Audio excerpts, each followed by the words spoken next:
경제하는 사람들의 마음을 읽어보는 호모 이코노미쿠스입니다. 매년 5월 10일은 바다 식목일입니다. 지금 보시는 이 형형색색 산호숲 사이로 유영하는 물고기들. 과연 언제까지 볼 수 있을까요? 해조류와 산호가 점차 사라져가고 있기 때문에 이런 의문이 들 수밖에 없습니다. 바다의 사막화가 생각보다 훨씬 심각한 상황이라고 합니다. 그 실태와 원인 들어보겠습니다. 최호석 시 셰퍼드 활동가 나와주셨습니다. 네, 활동가님 어서 오십시오. 안녕하세요. 시 셰퍼드. 얼핏 보니까 이제 바다의 셰퍼드, 사냥개 이런 의미인 것 같은데 좀 어떤 활동하고 계신 거예요?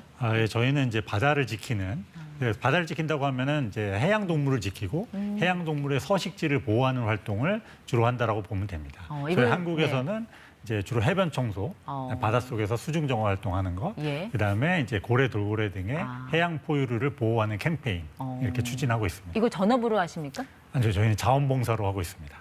자원봉사로 이런 일을 전업 외에 하고 있다는 건 그만큼 이제 열정이 있다는 의미고 어떻게 보면 우리 상황이 그만큼 심각하다는 얘기인데 바닷속 상황이 좀 얼마나 심각해요? 단적으로 얘기할 수 있는 게 오늘이 바다 식목일 아닙니까? 바다 식목일이라는 것을 왜 만들었느냐?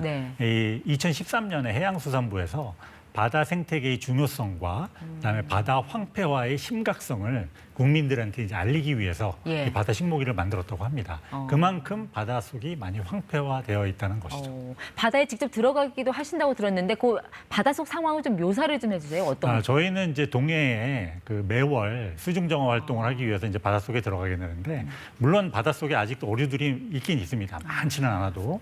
그런데 폐허구들이 정말 많이 쌓여 있습니다. 버려진 그물, 통발 이런 부분들이 많이 쌓여 있고 거기에 이제 어류들이 갇혀서 죽어 있거나 또는 죽어가는 그런 것들도 많이 볼 수 있죠. 조금 전에 바다의 사막화라는 말씀하셨는데 바다가 사막화된다는 거는 어떤 겁니까? 그게 사막화란... 동해에서도 볼 수 있어요? 네. 동해에서도 충분히 볼 수 있습니다. 바다 사막화라고 하는 거는 이제 식물, 바다에도 식물과 육지처럼 동물이 있는데 이 식물에 해당하는 숲, 나무 역할을 하는 게 이제 해조류입니다. 근데 해조류가 바닷속에서 이제 이 조식 생물이라고 해가지고 성게나 고등 같은 것들이 이제 해조류를 갉아먹는데 이 천적이 없어지다 보니까 이 조식 생물이 과잉 번식을 하게 됩니다. 그다음에 해조류를 다 갉아먹어요.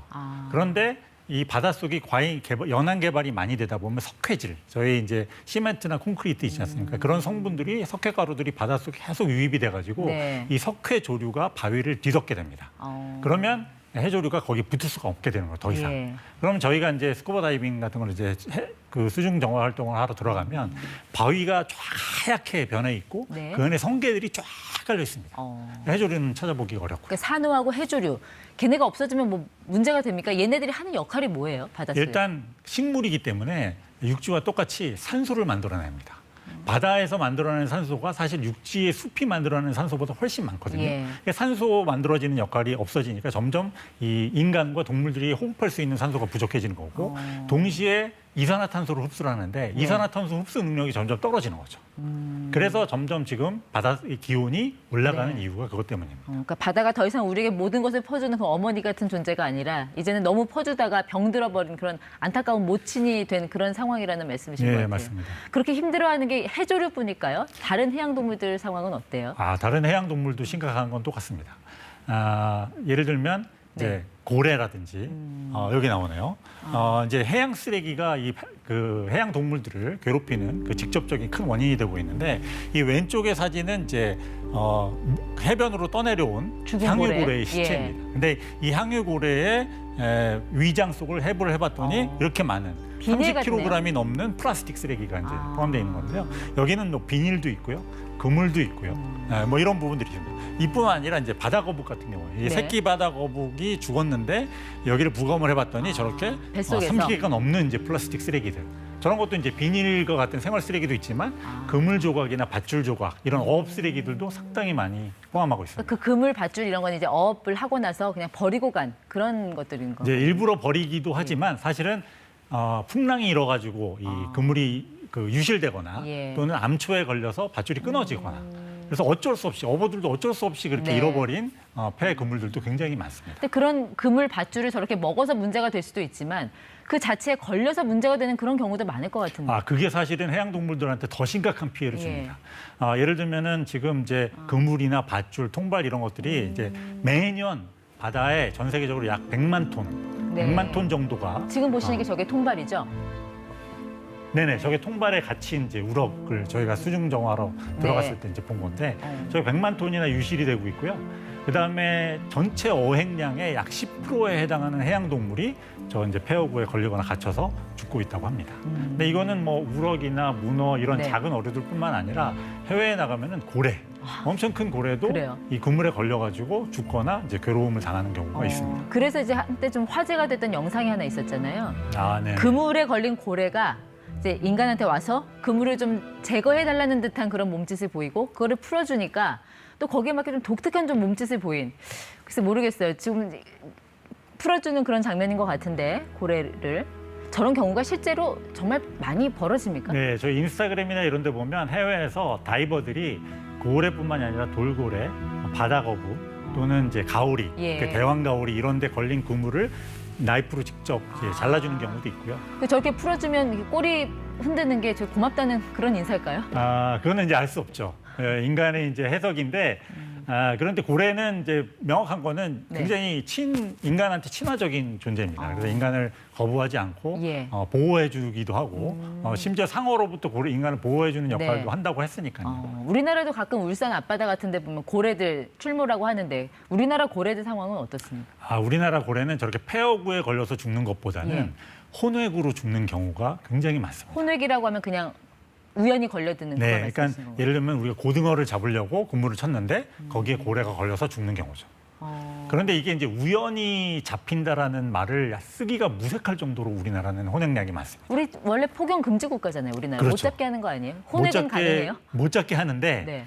그 우연히 걸렸다라고 하면 인정을 해주는 거죠. 어, 근데 그 기준이 굉장히 애매한 게 사실은 그물을 그냥 던져놓고 고래가 다니는 길목에 던져놓고 기다릴 수도 있거든요. 네. 왜냐하면 고래는 포경으로는 못 잡게 하는데 해경이 와서 작살 자국이 없어. 그러면 팔게 해줍니다. 네, 팔게 해주면 순천만 원에서 1억 원까지의 네. 이득을 얻을 수가 있어요.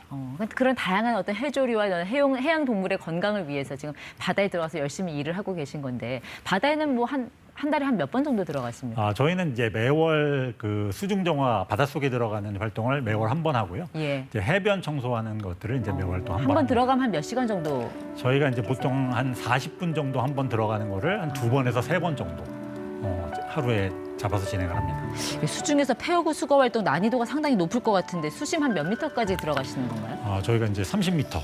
주로 이제 들어가는 포인트는 30m에서 그 작업을 하고 있습니다. 근데 한 달에 한 번 들어갈 만큼 그렇게 한 번에 많은 양의 쓰레기가 나옵니까? 예, 다 건지지 못하고 그냥 나올 때도 많고요. 그다음에 이 폐허구의 특징은 파도에 떠다니기 때문에 한 번 청소하고 다음번에 또 들어가면 또 어디선가 떠내려와서 그 어초에 걸려 있는 경우가 많습니다. 이게 사실 육지와 비교하면 당장 눈앞에 보이는 건 아니기 때문에 바닷속 상황은 우리가 그 심각성을 좀 몰랐던 것 같은데 네네. 근데 이렇게 되면은 뭐 해조류, 해양 동물뿐만 아니라 결국 인간의 식탁까지 위협하지 않을까요? 어떻게 보고 계세요? 네, 그게 이제 첫 번째는 우리가 지금 바다가 굉장히 비어가고 있어요. 해양생물이 점점 남아있지 않기 때문에, 남획 때문에 저희가 당장의 식탁에는 해산물이 있을지 모르지만 우리 예. 자녀들의 식탁에는 해산물이 더 이상 없을 수도 있습니다. 네. 이게 이제 첫 번째 하나의 이제 문제고요. 두 번째는 이 폐허구가 부서지고 그 부서진 그 플라스틱이 해양 동물이 먹으면 그게 먹이사슬을 타서 결국엔 저희 인간들한테 영향을 미치게 될 겁니다. 네, 그러니까 우리 식탁에 뭐 최소한 뭐 김 한 조각, 뭐 생선 반 토막은 늘 항상 올라오는데 이게 힘들어질 수도 있다. 그러면은 앞으로 이런 지속 가능한 업을 위해서 우리가 좀 해야 될 거는 뭐가 있습니까? 자, 이렇게 폐허구가 문제가 되고 남획이 문제가 된 이유는 어업의 규모가 너무 크기 때문에 그래요. 왜냐하면 효율적으로 많은 양의 어류를 한 번에 잡기 때문에 그렇습니다. 네. 그래서 이거를 문제를 해결하려면 뭐냐면 어업의 규모를 줄여야 됩니다. 예. 줄여야 되는데 이거를 너무 한꺼번에 확 줄이면 이제 어민들의 생계도 문제가 되기 때문에 네. 조금씩 줄여가는 것이 이제 방법이 아닐까라고 생각합니다. 이제 곧 휴가철이라 해변 가시는 분들 많을 텐데 좀 당부하고 싶은 말씀 있으세요? 저희가 이제 해수욕장에 가서 이제 가장 많이 발생하는 쓰레기가 최근에는 폭죽 탄피 쓰레기입니다. 폭죽을 터뜨리면 그냥 네. 폭죽 그 불꽃만 날아가는 게 아니라 플라스틱 산피가 조그만 이제 탄피가 발생을 합니다. 이제 그게 결국에는 이제 미세 플라스틱이 되는 거죠. 알겠습니다. 휴가철에 참고하겠습니다. 지금까지 이티와 최호석 시셰퍼드 활동가 함께했습니다. 고맙습니다. 감사합니다.